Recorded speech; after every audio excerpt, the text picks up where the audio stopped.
So in an effort I would say was very calculated, it appears that China is going to be bolstering its economic return to form through a specialized film industry funding program.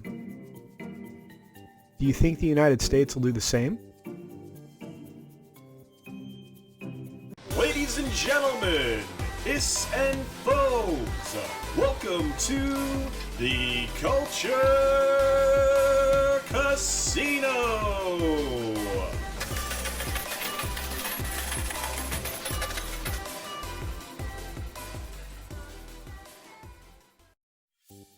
So first up today is an article from Variety.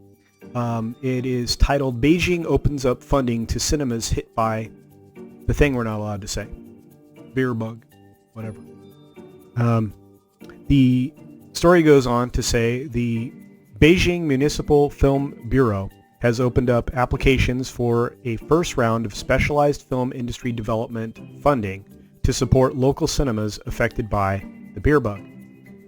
As its citizens trickle back to work, China is attempting to kickstart its economy again after measures to prevent the spread of the beer bug brought many sectors to a near standstill. Local governments across the country are now planning steps to keep huge swaths of the exhibition industry from going belly up as the cinemas grapple with high overheads but no audiences to bring in revenue. This is not surprising. These steps to try to kickstart their economy is not surprising. They have a burgeoning film industry in it, and actually burgeoning is probably understating it. They have a very advanced film industry in China that they can immediately get back into their productions and start to produce not just films and that, but also any other kind of media, television, and so on, since a lot of it's state-run television. Continuing on, the Beijing Film Bureau will make 3 categories of funds available to cinemas that apply for them before the March 27th deadline. It posted that notice a couple of days ago, I guess. The first category will be specialized subsidies for the issue that we're having right now, the beer bug, calculated according to each of the cinema's losses during the period of time and the 2019 ticket sales, which means going back into 2019, they knew this was going to be a thing. A third pot of money will be, the second pot of money will support new cinemas that opened between 2016 and 2018. And again, remember, 70,000 movie theaters. 70,000 in China. And, you know, it's no wonder why Hollywood is trying to cater to that market. Anyway, so the third pot of money will be doled as rewards for showing domestically produced films. And there it is. To cinemas who made more than 40% of their total box office revenue last year from Chinese titles, including the government's continued interest in bolstering local production so that it can stand up on its own to global competition. There it is. So China is going to go out of its way to produce content for its citizens, I think in an effort to rely less on Hollywood when it comes to the large film releases. You can't blame them. But you know, this is why it's ridiculous that Hollywood is catering to this. I mean, I understand from a purely dollars and cents aspect, but they're literally tailoring their art to censorship. We're constantly fighting here in the United States against quote-unquote censorship. Anyway, so that's just the first story of the day. It looks like nearly 7 million in support of just Guangdong province. They have 1,337 cinemas just in that area alone. So there you are. Story number 1 of the day. I think this kind of says a lot more than maybe the article intended. this article came out yesterday afternoon, and I'm not sure a lot of people are covering it yet, but this is information that you have now that shows you that Hollywood is directing more and more of their interest and their money and their production style and their storylines to a foreign government. Anyway, so that's number one on the day. Just for fun, we'll stick with Variety, and we'll cover a few of the things that the media companies in the U.S. think that you might want in the form of pilots.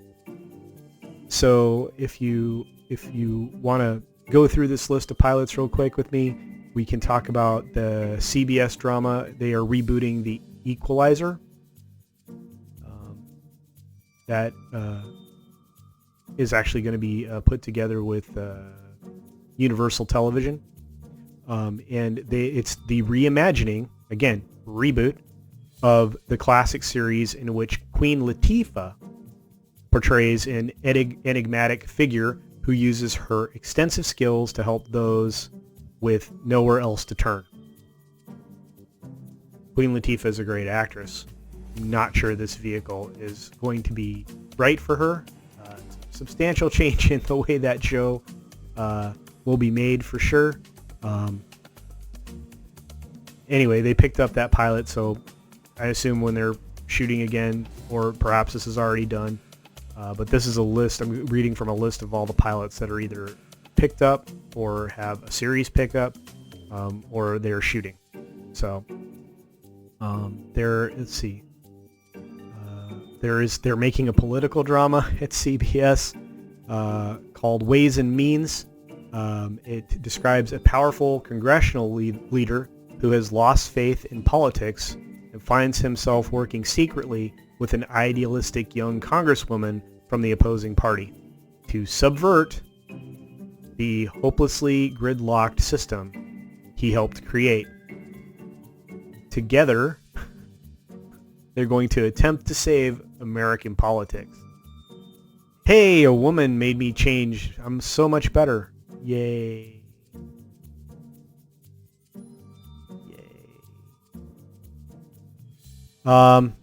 Let's see. The rest of this stuff looks like odd comedies. I mean, Housebroken is an odd comedy.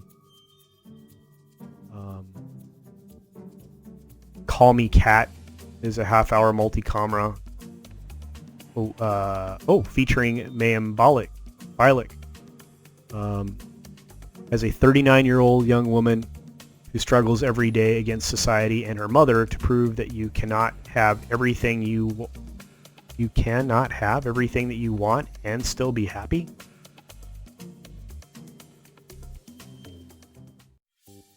I'm confused. I'm very confused. They picked that up for as a series. They also picked up the thing I mentioned before, that Housebroken comedy thing. As a comedy, that's a series pickup too. Let's see, we have Pivoting, This Country, Blood Relative, Film Reenactment Project. I have no idea what that is. And The Big Leap.